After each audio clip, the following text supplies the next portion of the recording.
Welcome back to The Purpose Works, and I'm Jane Lauterback. Today's conversation is a really important one. It's around the stigma to ask.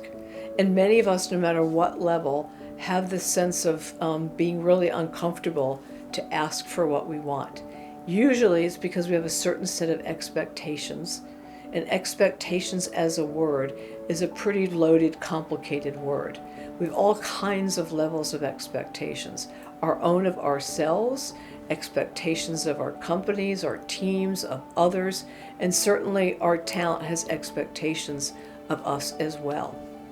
What's interesting about expectations is they are usually unexpressed goals or desires, and we offload those, and we are asking other people to deliver on the success of what we're looking for, what we're wanting within that dynamic. And so we get all caught up in not wanting to ask, thinking that it's a bad thing. But yet we have this sort of expectation that's blind to other people. So what we need to do is we need to create an environment where it's okay to ask. I would say it's not so much what you ask for, it's how you do that. And so as leaders, we need to create an environment where it's comfortable for people to ask. And we also, as leaders, need to be able to ask for what we're looking for of our teams and our organizations.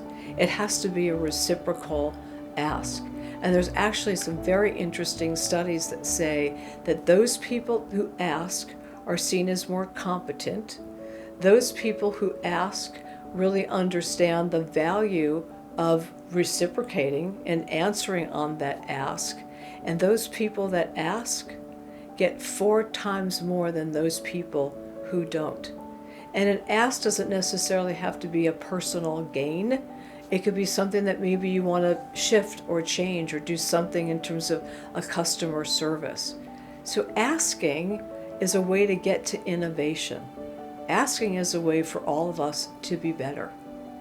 So the framework for asking, the framework for really delivering on and being clear about what the goal is the first thing is don't offload it.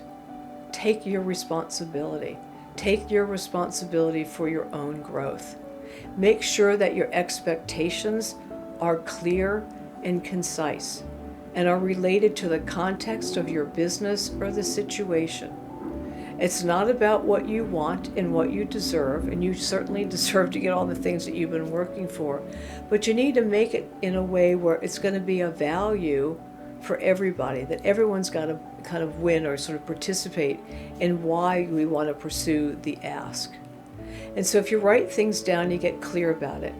And then you want to be able to focus in on what those mutual benefits are and take that view from the other person or the other side. Many times it's a process. So just because you ask once doesn't mean that it's over. It's like any project. You have to think about sort of why are we getting together? What are the obstacles that we need to remove? How do we get people on board together? And then continue to go back. See how you can affect that change. If you found this video of value, we want to have you share it with others, and we ask for comments as well. Thank you.